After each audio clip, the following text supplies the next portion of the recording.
La resurrección con Cristo. Pero Dios, que es rico en misericordia, por su gran amor con que nos amó, aun estando nosotros muertos en pecados, nos dio vida juntamente con Cristo, por gracia sois salvos. Efesios 2, 4, 5. Ha habido últimamente convenciones de todo tipo de personas sobre toda clase de temas, pero cuán notable sería una convención, si fuera posible hacerla, con personas que han sido resucitadas de los muertos. Si de alguna manera u otra se pudiera juntar al hijo de la Sunamita, a la hija de Jairo, al hijo de la viuda a las puertas de Naín, a Lázaro y a Eutico, cuán extrañas confidencias podrían compartir los unos con los otros. Qué preguntas tan singulares podrían formularse y qué notables revelaciones podrían presentarnos a nosotros. Eso no es posible, y sin embargo, una mejor y más notable convención podría ser convocada prestamente sobre las mismas condiciones, y de las confesiones de sus miembros se podría obtener una información todavía más importante. Esta mañana celebramos una convención en esta casa de ese mismo carácter, pues muchos de nosotros estábamos muertos en delitos y pecados, lo mismo que los demás, pero confiamos en que por la energía divina hemos sido vivificados de esa muerte espiritual y ahora somos seres que viven para alabar a Dios. Sería bueno que nos reuniéramos para conversar, para repasar el pasado, para regocijarnos en el presente y para esperar con ánimo el futuro. Y Él os dio vida a vosotros cuando estabais muertos en vuestros delitos y pecados, y como están participando juntos en una convención de hombres poseedores de la vida de resurrección, ustedes constituyen un cónclave más notable que si fueran simplemente participantes, cuyos cuerpos hubieren sido revividos, mas no sus espíritus. La primera parte del discurso de esta mañana será ocupada por un solemne evento en el que los llevaremos al osario. En segundo lugar, dedicaremos algún tiempo a revisar un milagro y observaremos que los muertos reviven. Luego nos volveremos para observar una afinidad indicada en el texto y concluiremos con un cántico, pues el texto se lee de alguna manera como música, está lleno de agradecimiento y el agradecimiento es la esencia del verdadero canto. Está lleno de un asombro santo y adorador, es siempre verdadera poesía, aunque esté expresada en prosa. Celebremos primero una gran actividad solemne y descendamos al osario de nuestra pobre humanidad.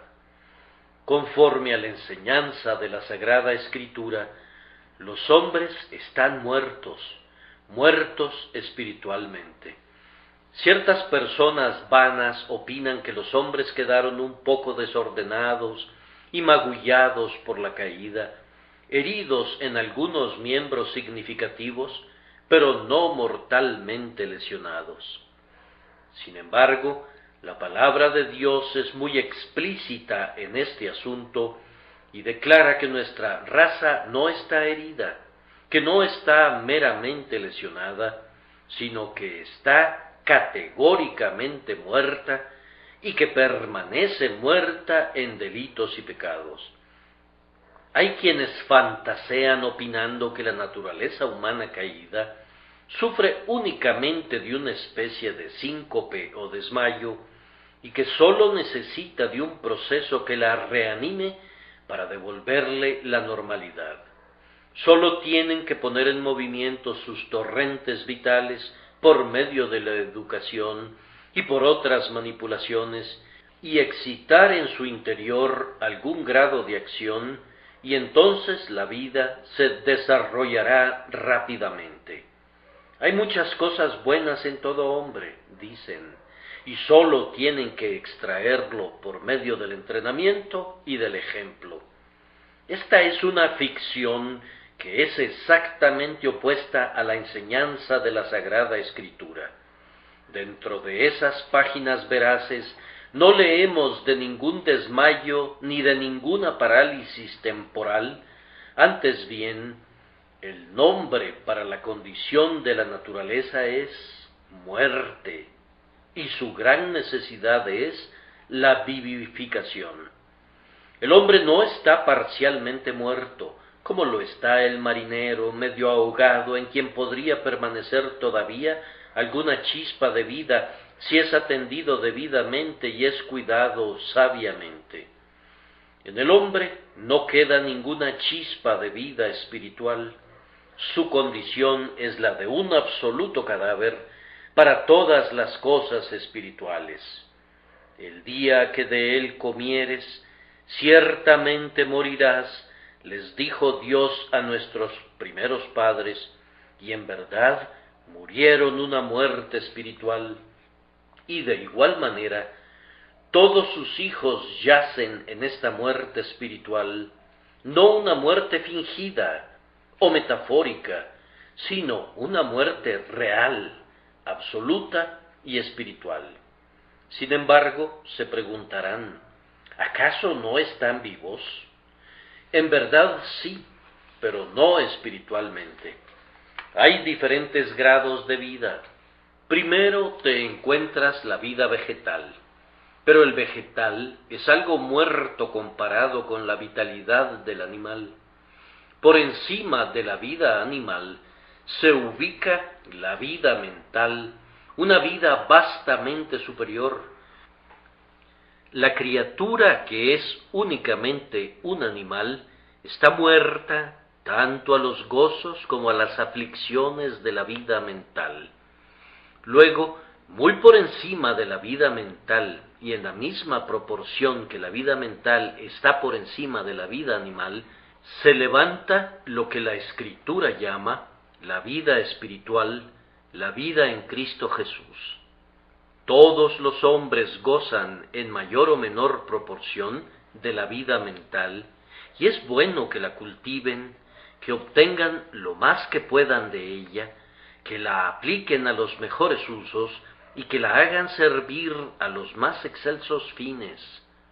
El hombre, aun considerando que vive meramente mentalmente, no ha de ser despreciado ni tratado con ligereza, pero aun así, la vida mental no puede elevarse por sí misma a la vida espiritual, no puede penetrar más allá de esa pared mística que separa por siempre la mera vida de la mente de la vida de ese nuevo principio, el espíritu que es el vástago de Dios y que es lo vivo y lo incorruptible que Él deposita en el alma.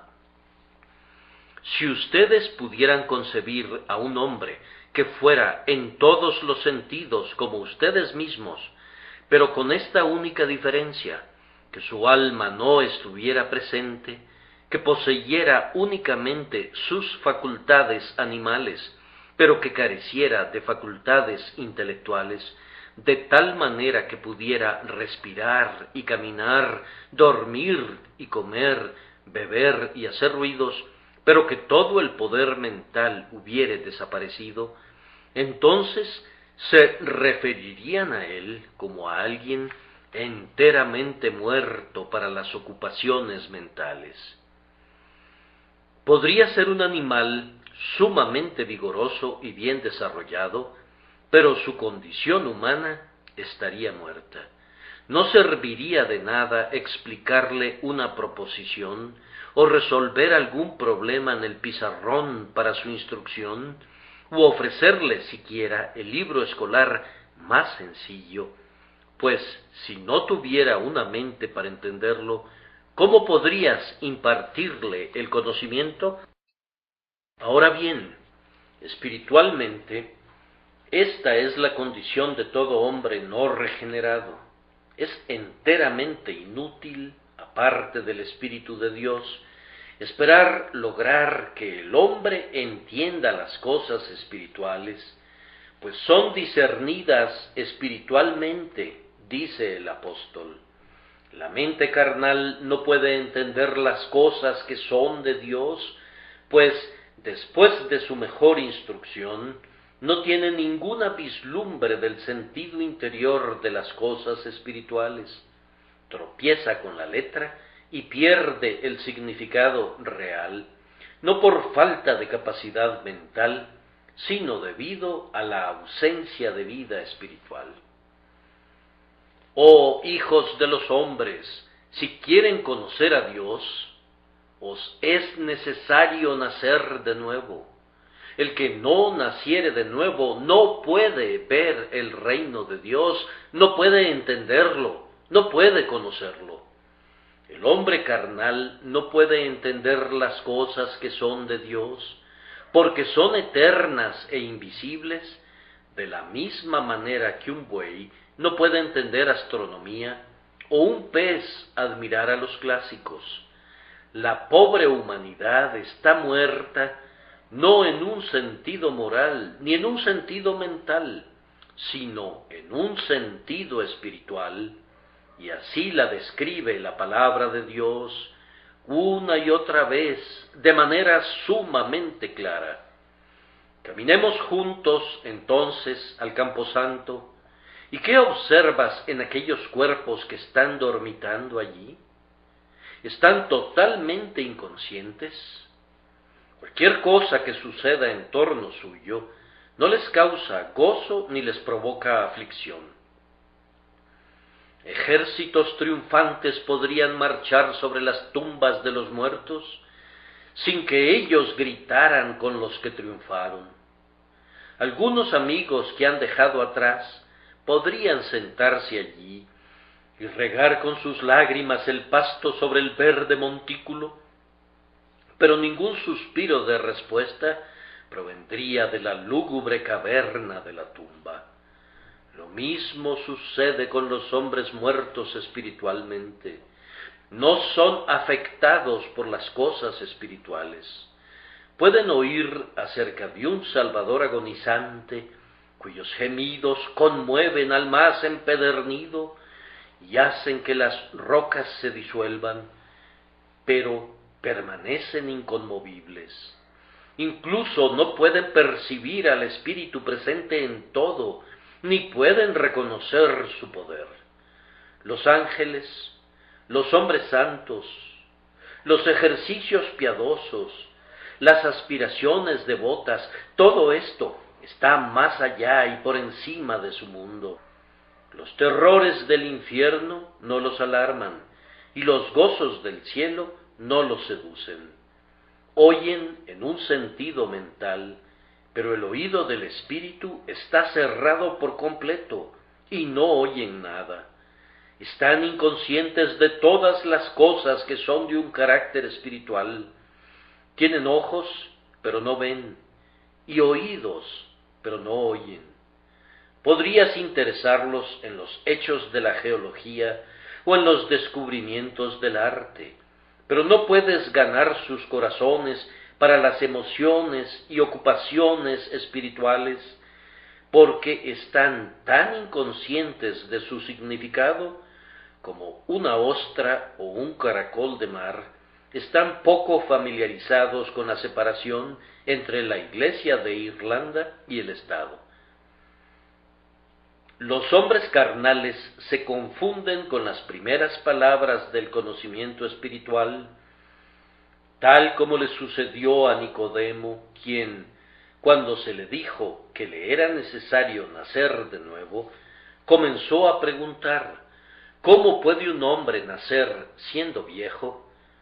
O como la mujer samaritana, quien, cuando se le informó del agua viva, no pudo entender la verdad espiritual y exclamó asombrada: No tienes con qué sacarla, y el pozo es hondo. ¿De dónde, pues, tienes el agua viva?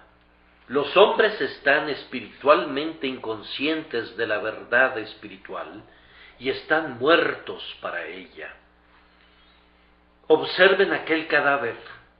Podrían golpearlo, podrían magullarlo, pero no gritaría. Podrían apilar pesados bultos sobre él, pero no se cansaría. Podrían encerrarlo en una completa oscuridad, pero no se percataría de la lobreguez. Así, el hombre inconverso está cargado con el peso de su pecado, pero no se siente cansado por ese peso. Está encerrado en la prisión de la justicia de Dios, pero no anhela la libertad. Está bajo la maldición de Dios, como está escrito: maldito todo aquel que no permaneciere en todas las cosas escritas en el libro de la ley para hacerlas. Pero esa maldición no le causa ninguna conmoción en su espíritu, porque está muerto. Bien pueden algunos de ustedes estar tranquilos, porque no están conscientes de los terrores que los rodean. Un hombre que es completamente sordo no se asusta con los estruendos del trueno. Si es completamente ciego, no se alarma por los fulgores del rayo, ni teme a la tempestad que es incapaz de reconocer. Lo mismo sucede con ustedes, que se sienten a sus anchas en sus pecados. Ustedes no pueden discernir el peligro de su pecado, no perciben el terror que asciende de él, pues permítanme decirles que de otra manera no habría sueño para esos ojos libidinosos, ni descanso para esos frívolos espíritus.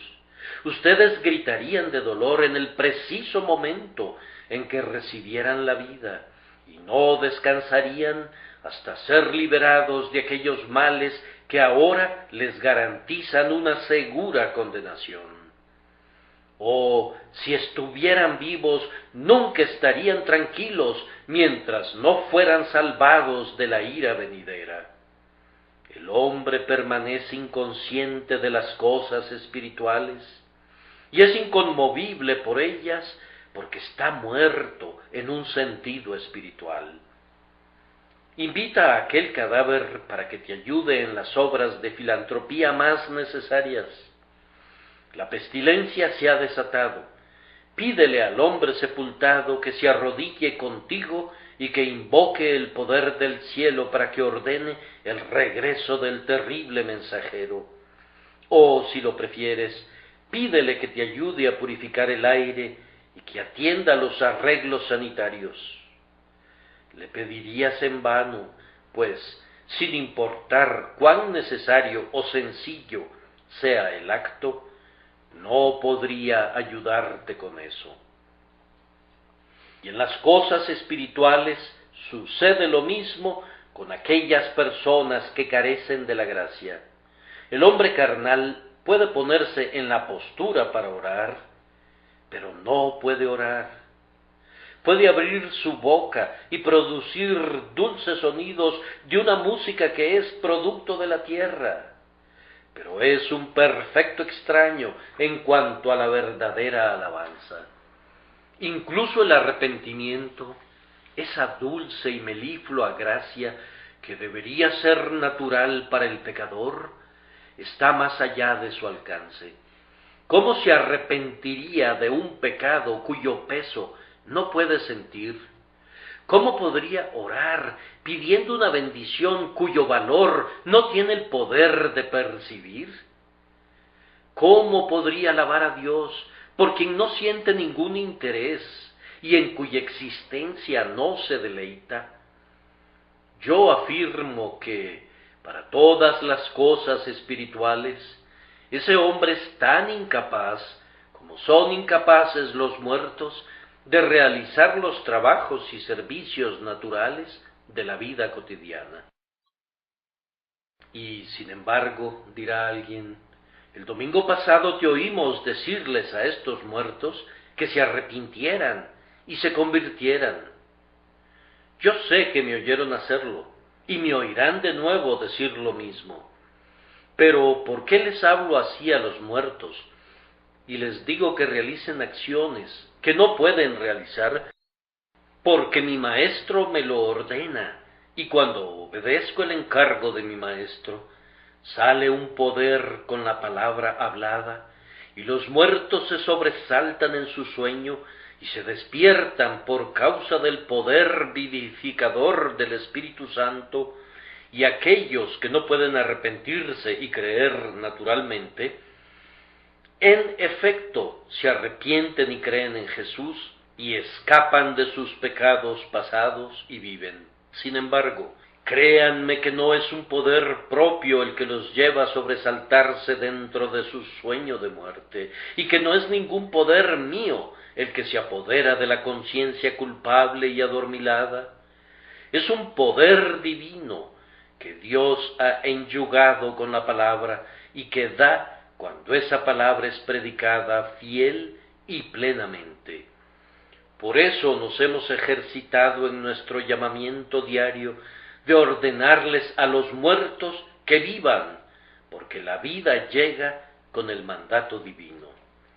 Pero ellos están muertos, están completamente muertos, y entre más tiempo vivimos, más sentimos que así es, y entre más concienzudamente revisamos nuestra propia condición antes de nuestra conversión, y entre más escudriñamos cuidadosamente nuestra propia condición, incluso ahora, más plenamente sabemos que el hombre está muerto en el pecado, y que la vida es un don del cielo, un don del amor inmerecido y de la gracia soberana, de tal forma que los vivos, cada uno de ellos, deben alabar a Dios y no a sí mismos.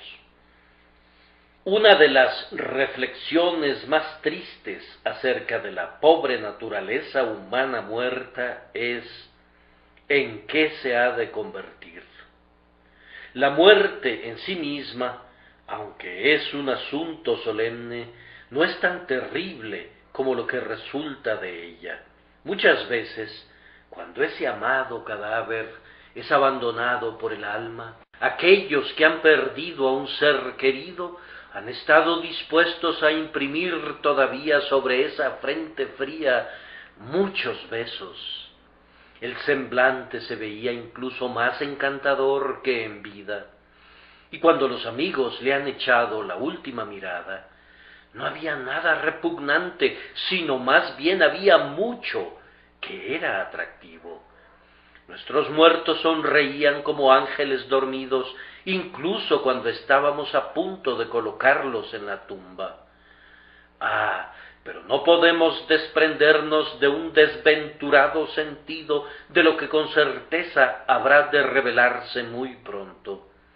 Es sólo un asunto de tiempo, y la corrupción habrá de adueñarse y traerá con ella a su hija la putridez, y pronto todo será tan malsano que si lo hubieras conservado junto a ti por más tiempo, clamarías vehementemente con Abraham: sepultaré mi muerta de delante de mí, pues el resultado natural e inevitable de la muerte es la corrupción.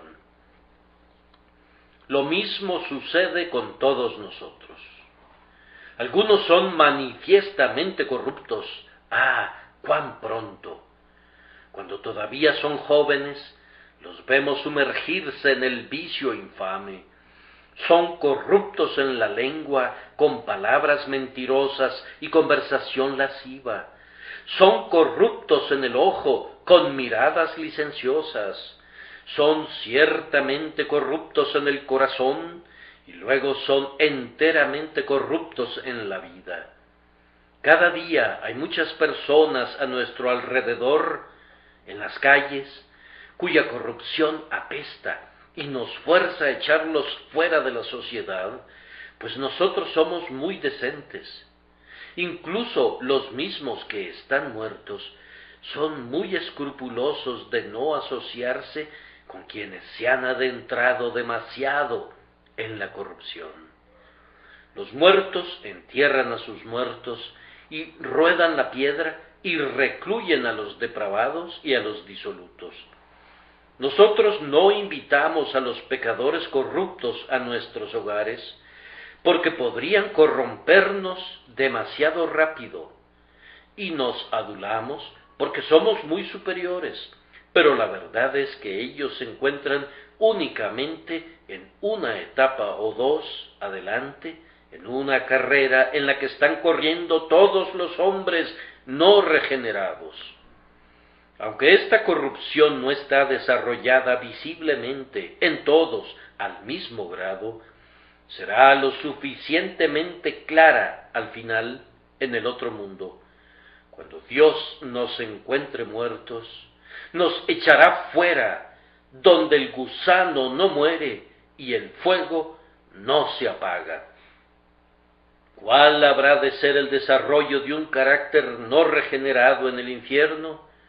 Yo no podría decirlo, pero estoy seguro de que será algo que mi imaginación no se atreve ahora a intentar bosquejar, pues todas las restricciones de esta vida que han mantenido a los hombres siendo decentes y morales, se habrán esfumado cuando entren en el mundo futuro de pecado, y así como el cielo habrá de ser la perfección de la santidad de los santos, así el infierno será la perfección de la repugnancia del pecador, y allí descubrirá él, y otros descubrirán también, lo que es el pecado cuando alcance su peor condición. La concupiscencia, después que ha concebido, da a luz el pecado, y el pecado, siendo consumado, da a luz la muerte. Y esto, querido oyente, te lo recordamos solemnemente, será tu porción por los siglos de los siglos, a menos que Dios se agrade en revivirte. A menos que recibas vida conjuntamente con Cristo, estarás muerto en este mundo, y tal vez corrupto en este mundo, pero ciertamente lo estarás en el mundo venidero, donde todas las terribles influencias del pecado serán desarrolladas y manifestadas en su plenitud, y serás echado fuera de la presencia de Dios y de la gloria de su poder. No puede haber muerte en el cielo, tampoco la corrupción puede heredar la incorrupción, y si no has sido renovado en el espíritu de tu mente, no puedes tener nunca tu porción dentro de esas puertas de perla, y tu suerte no puede ser echada nunca donde la luz del cielo brilla en un perpetuo mediodía. Sopesa estos pensamientos, te lo suplico. Si no son acordes con este libro, te ruego que los rechaces, pero como muy ciertamente lo son, rehúsalos bajo tu propio riesgo, pero más bien déjalos que tomen posesión de tu espíritu cuidadoso y que te conduzcan a buscar y a encontrar la vida eterna en Cristo Jesús, el Señor. Cambiamos ahora el tema por otro más agradable, y les pido que observen un milagro, o sea, muertos que son vivificados. El gran propósito del Evangelio de Cristo es crear hombres nuevos en Cristo Jesús. Apunta a la resurrección y la lleva a cabo. El Evangelio no vino a este mundo para restringir meramente las pasiones o para educar los principios de los hombres, sino para infundir en ellos una nueva vida que, como hombres caídos, no poseían. Vi ayer lo que me pareció ser un cuadro de esos predicadores cuyo único objetivo y propósito es el de moralizar a sus oyentes, pero que no han aprendido la necesidad de la vida sobrenatural. No muy lejos de la costa estaba en el mar una docena o más de barcos dragando en busca de 2 cadáveres. Estaban usando sus cadenas y sus ganchos de hierro, y en parte remando arduamente y en parte navegando hábilmente. Estaban haciendo lo mejor que podían, y lo hacían muy encomiablemente para rescatar del despiadado mar a los ahogados. Yo no sé si tendrían éxito, pero si lo tuvieron, ¿qué más podrían hacer con los 2 cadáveres sino depositarlos decentemente en la madre tierra? El proceso de educación y todo lo demás, aparte del Espíritu Santo, es un dragado en busca de hombres muertos sólo para dejarlos tendidos uno al lado del otro en el orden y decoro de la muerte, pero el hombre no puede hacer nada más por el hombre. El Evangelio de Jesucristo tiene una tarea muy diferente y más excelsa. No niega el valor de los esfuerzos del moralista, ni denuncia los resultados de la educación, pero pregunta ¿qué más puedes hacer tú? Y la respuesta es nada. Luego les ordena a los que portan el féretro que se aparten y que dejen pasar a Jesús, a cuya voz los muertos se levantan. El predicador del Evangelio no puede estar satisfecho con lo que se hace al sacar a los hombres fuera del mar del pecado visible. Anhela ver que la vida perdida sea restaurada, desea que sea infundida en ellos una vida nueva, una vida superior a la que poseían antes. Sigue tu camino, educación, haz lo mejor que puedas, pues tú también eres útil a tu propia manera. Pero cuando se trata de lo que el hombre realmente necesita para la eternidad, tú, considerándolo todo, vales muy poco. El Evangelio, y sólo el Evangelio, responde a los requerimientos de los hombres. El hombre debe ser regenerado, vivificado y hecho nuevo. Ha de tener un fresco aliento del cielo infundido en él, o la obra de su salvación no ha comenzado. El texto nos informa que Dios ha hecho esto por su pueblo, por quienes confían en él. Observemos los huesos secos cuando se agitan y se ponen en pie delante del Señor, y observando, alabemos al Señor, porque según su gran amor con el que nos amó, nos dio vida juntamente con Cristo. En esta idea de la vivificación hay un misterio. ¿Qué es ese algo invisible que da vida a un hombre? ¿Quién podría descorrer el velo del secreto? ¿Quién podría rastrear la vida hasta su oculta fuente? Hermano, tú eres un hijo viviente de Dios. ¿Qué fue lo que te hizo vivir? Tú sabes que fue por el poder del Espíritu Santo. En el lenguaje del texto, lo rastreas hasta Dios. Tú crees que la nueva vida viene por la implantación divina. Tú eres un creyente en lo sobrenatural. Tú crees que Dios te ha visitado como no ha visitado a otros hombres, y que ha soplado en ti la vida. Lo crees correctamente, pero no puedes explicarlo. En cuanto al viento, no sabemos de dónde viene ni a dónde va.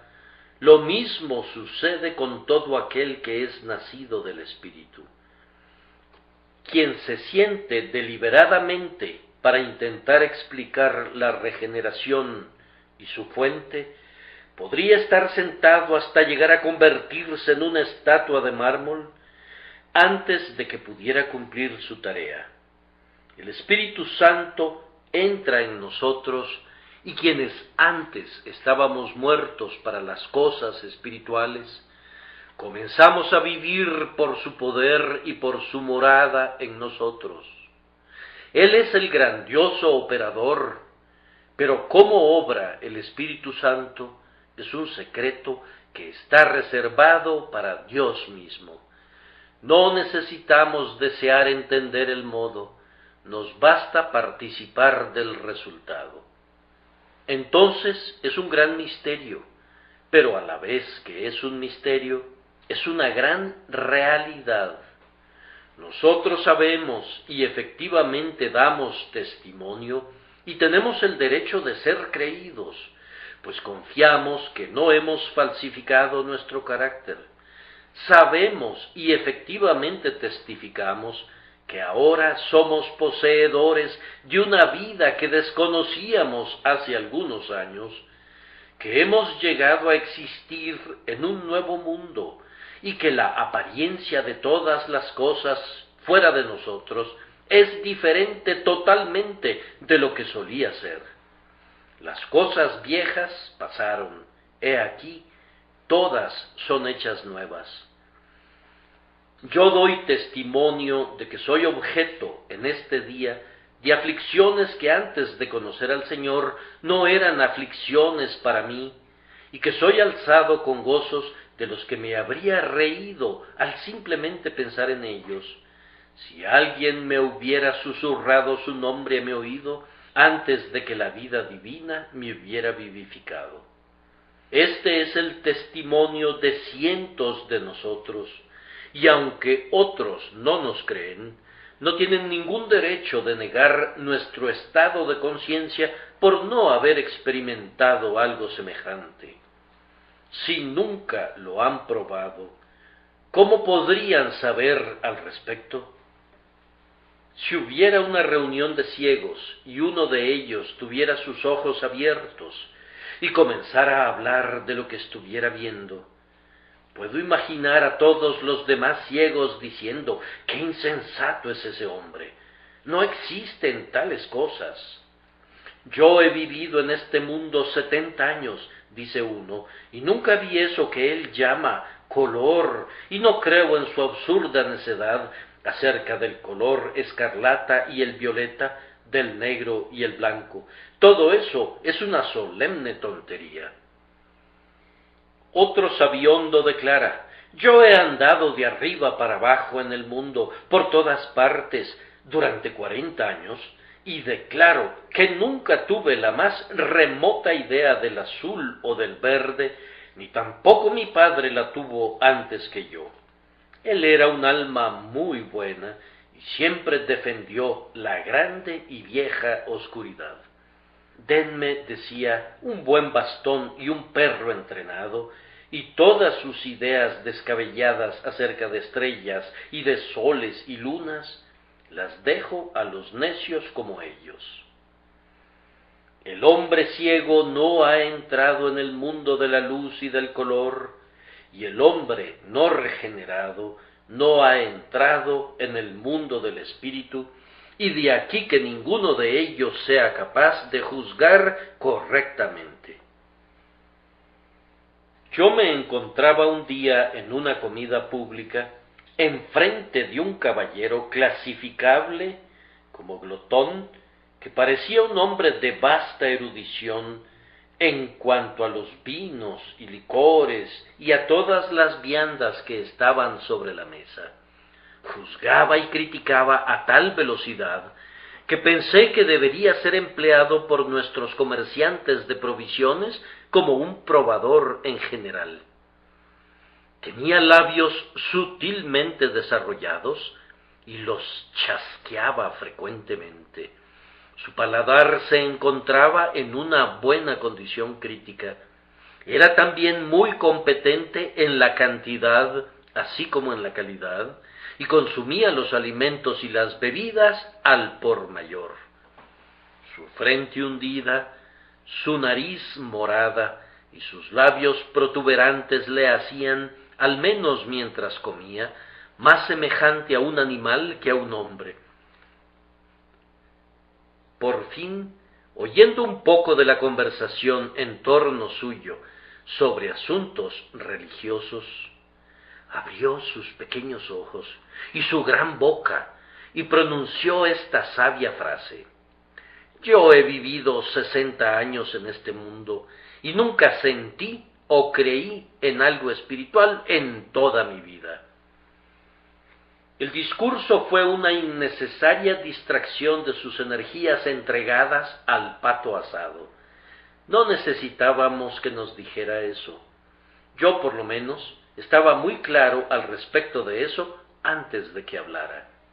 Si el gato echado bajo la mesa saltara súbitamente a una silla y dijera lo mismo, yo le habría atribuido la misma importancia a la expresión del uno como a la declaración del otro. Y así, por un pecado en un hombre y por otro pecado en otro hombre, se delata su muerte espiritual. Mientras una persona no haya recibido la vida divina, sus comentarios al respecto, así sean de un arzobispo, no valen nada. No sabe nada al respecto de esa vida de conformidad a su propio testimonio. Entonces, ¿por qué debía continuar intentando hacer morder el polvo con burlas y sarcasmos a quienes confiesan solemnemente que poseen tal vida y que su vida se ha vuelto real para ellos, tan real que la vida mental es obligada a relegarse a una condición subordinada comparada con la vida espiritual que reina dentro de su alma? Esta vida trae consigo el ejercicio de unas facultades renovadas. El hombre que comienza a vivir para Dios tiene ahora poderes que nunca tuvo antes. Poder para orar realmente, poder para alabar de todo corazón, poder para tener de verdad comunión con Dios, poder para ver a Dios, poder para hablar con Dios, poder para recibir buenas nuevas desde el mundo invisible y poder para enviar mensajes a lo alto a través del velo que oculta lo invisible, que lleguen hasta el propio trono de Dios. Ahora, en vez de que el hombre diga, existe Dios, siente que no hay un lugar donde Dios no esté.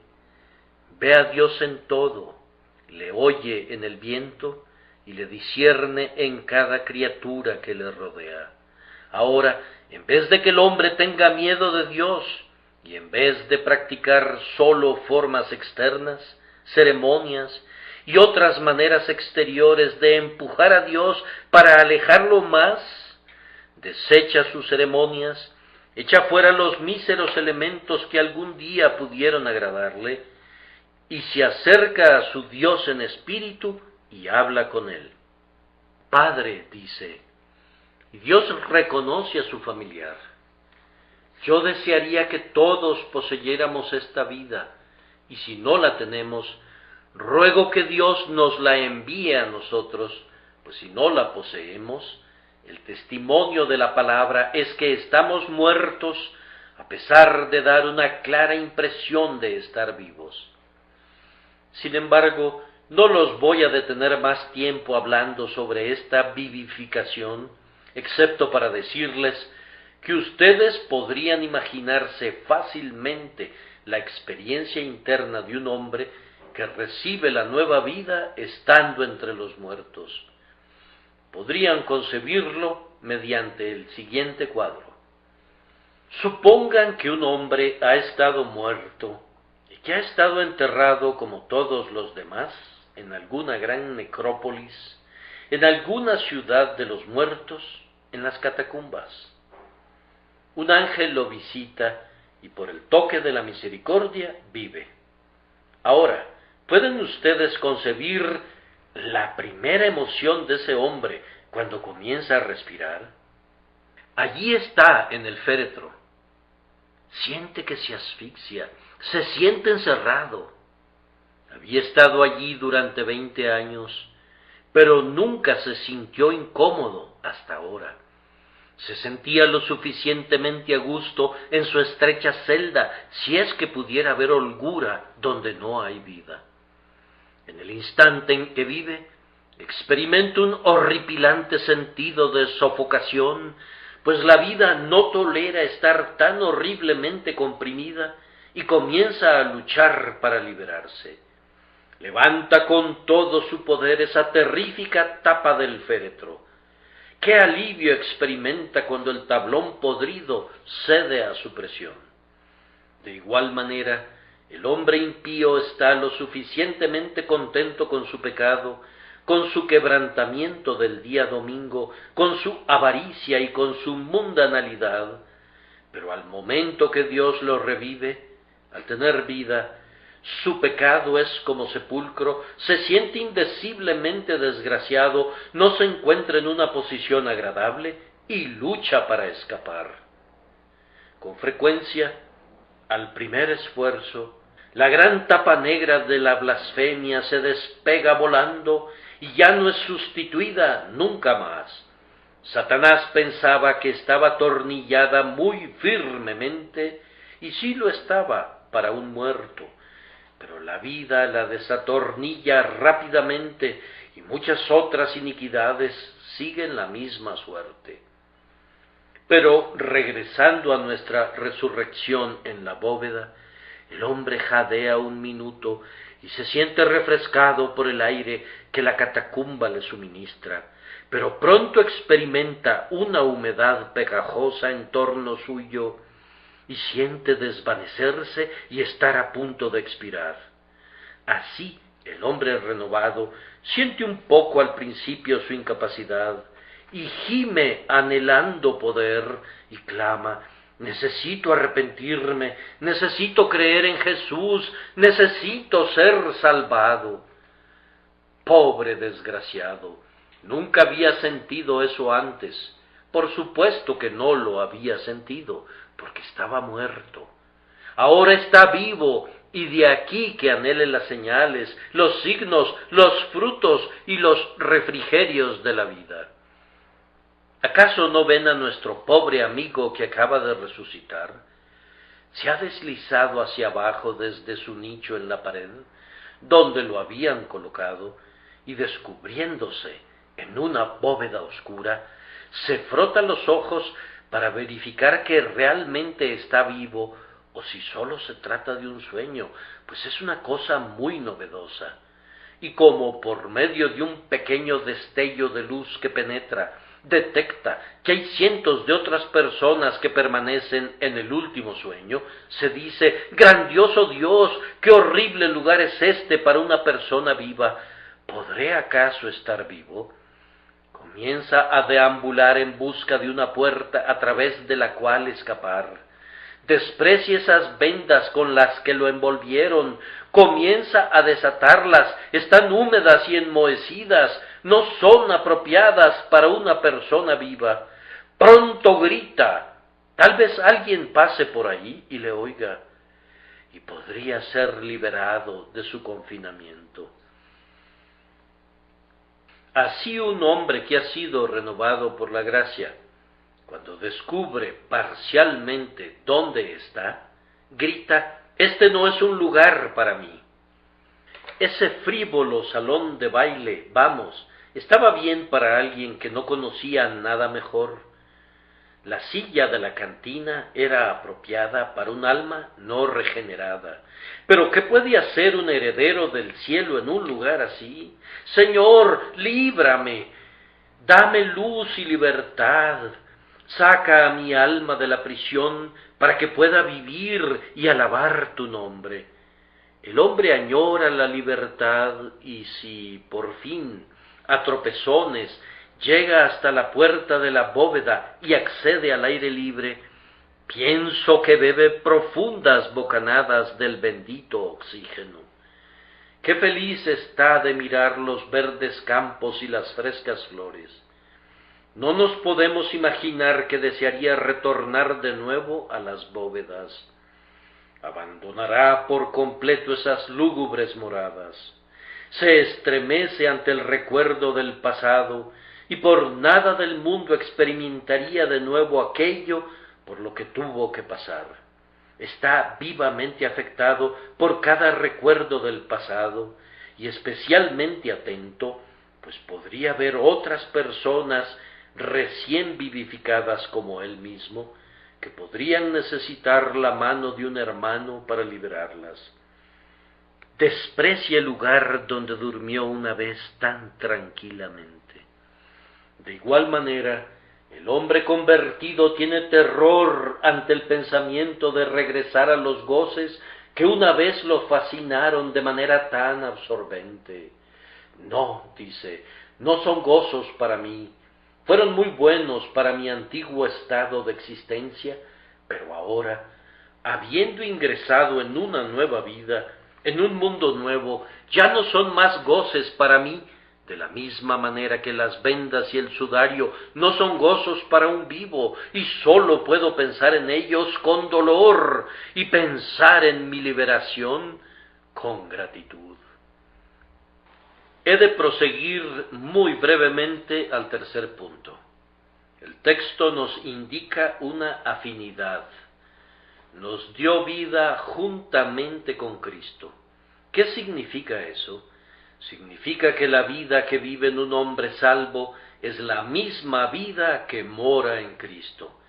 Para expresarlo sencillamente, después de que Eliseo estuvo enterrado unos cuantos años, leemos que arrojaron a un hombre que estaba muerto en el sepulcro en el que se encontraban los huesos de Eliseo. Y tan pronto como el muerto tocó los huesos del profeta, se levantó de inmediato sobre sus pies. Allí está la cruz de Cristo, y el alma vive de inmediato tan pronto como toca al Salvador crucificado, pues el Padre le ha dado tener vida en sí mismo y vida para comunicar a los demás. Todo aquel que confíe en Cristo le ha tocado, y al tocarlo recibe el poder de la vida eterna. Confiar en el Salvador del mundo es ser vivificado por medio de él. Hemos recibido vida juntamente con Cristo en tres sentidos. El primero, representativamente. Cristo nos representa ante el trono eterno. Él es el segundo Adán para su pueblo. En tanto que el primer Adán vivía, la raza vivía. Y en tanto que el segundo Adán vive, la raza representada por él vive delante de Dios. Cristo es aceptado y los creyentes son aceptados. Cristo es justificado y los santos son justificados. Cristo vive y los santos gozan de una vida que está escondida con Cristo en Dios. A continuación, nosotros vivimos por la unión con Cristo. Si la cabeza vive, los miembros tienen vida.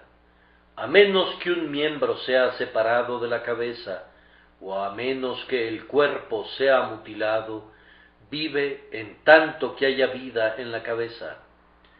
Porque Jesús vive, cada alma que está vitalmente unida a Él y es un miembro de su cuerpo, vive según la propia palabra de nuestro Señor, porque yo vivo, vosotros también viviréis.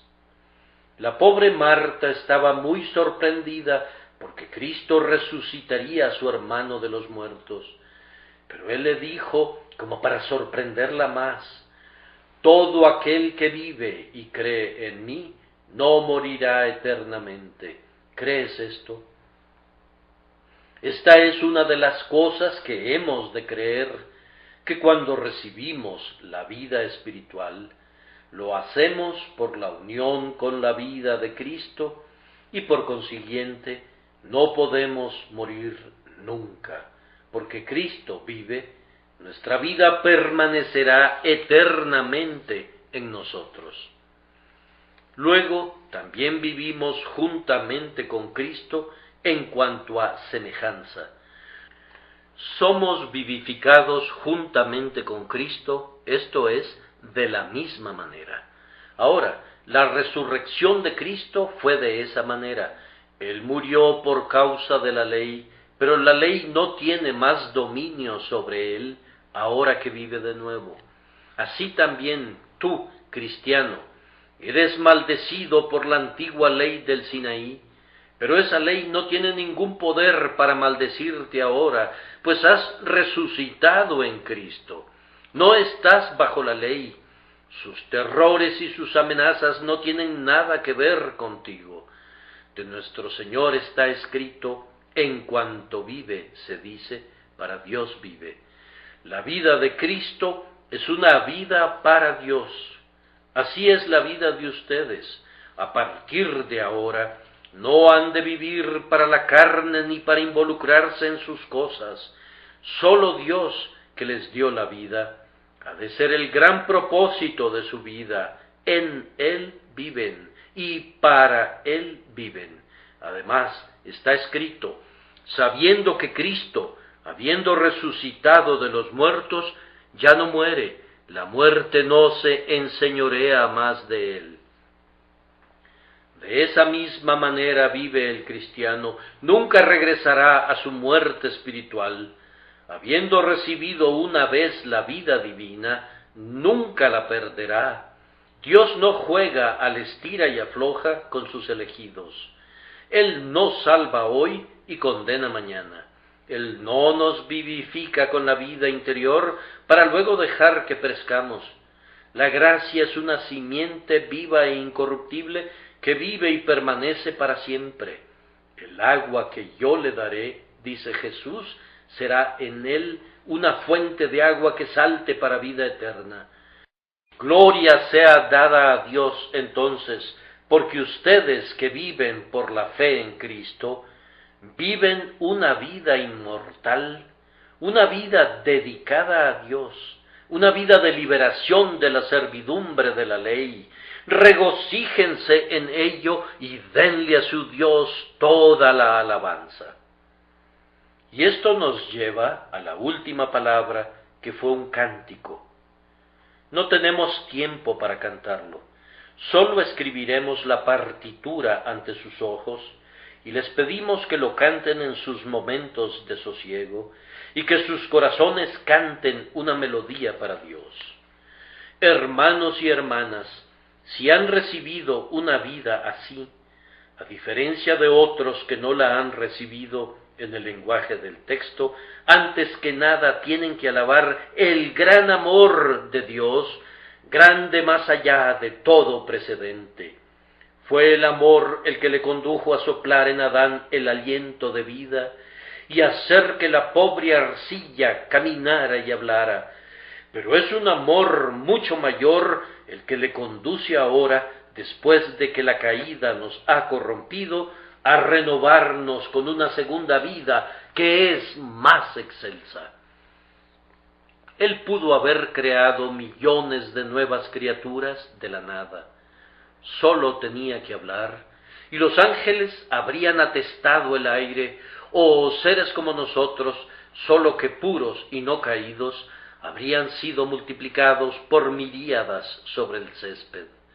Si Él hubiera dejado que nos hundiéramos en el infierno, como los ángeles caídos se hundieron antes que nosotros, ¿quién habría podido impugnar su justicia?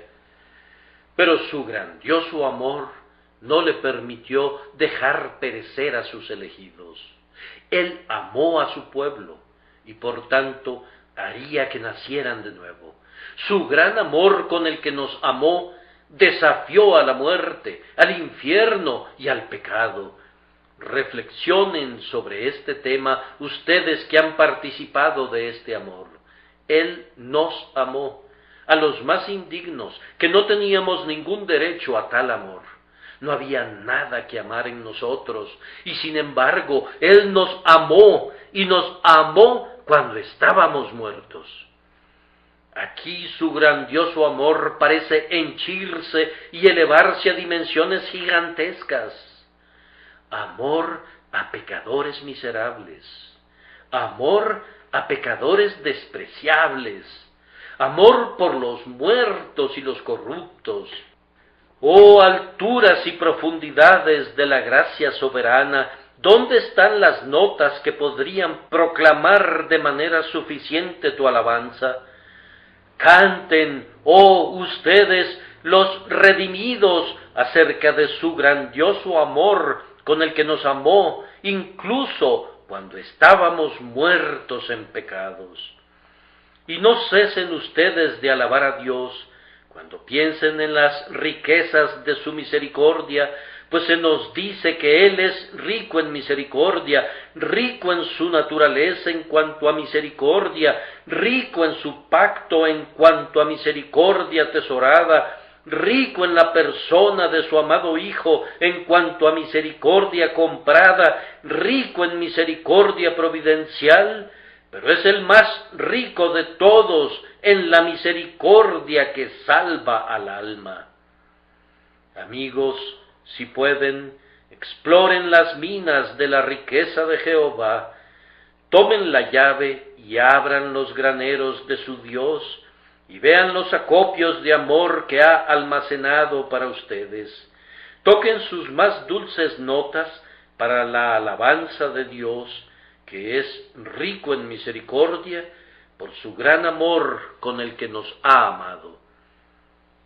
Y que la última nota, y la más excelsa, y la más fuerte de su canto, sea la nota con la que concluye el texto: por gracia sois salvos. Oh, nunca tartamudeen allí, hermanos y hermanas, sin importar lo que hagan. Si sostienen la nota o no la sostienen, nunca sean lentos para decir esto: si soy salvado por gracia. Gracia en contraste con el mérito humano, pues yo no tengo ningún mérito. Gracia en contraste con mi propio libre albedrío, pues mi propio libre albedrío me habría conducido más y más lejos de Dios. La gracia preventiva me llevó cerca de Él. Bendigan y engrandezcan la gracia de Dios, y puesto que todo se lo deben a ella, clamen que perezca todo pensamiento altivo. Conságrense enteramente al Dios a quien le deben todo. Deseen ayudar a esparcir el olor de esa gracia que les ha acarreado tantas cosas buenas, y hagan votos en el nombre del Espíritu vivificador de que aquel que les ha dado vida por la fe tendrá a partir de este día y hasta que entren en el cielo lo mejor de sus pensamientos y de sus palabras y de sus acciones, pues ustedes no se pertenecen, ustedes han sido resucitados de los muertos y han de vivir en novedad de vida. Que el Señor los bendiga, queridos amigos. Si no han vivido jamás espiritualmente, que el Señor les dé gracia para creer en Jesús esta mañana, y entonces vivan entre los muertos. Y si ya están vivos, que los vivifique más y más por su eterno Espíritu, hasta que los lleve a la tierra de los vivos, al otro lado del Jordán. Amén.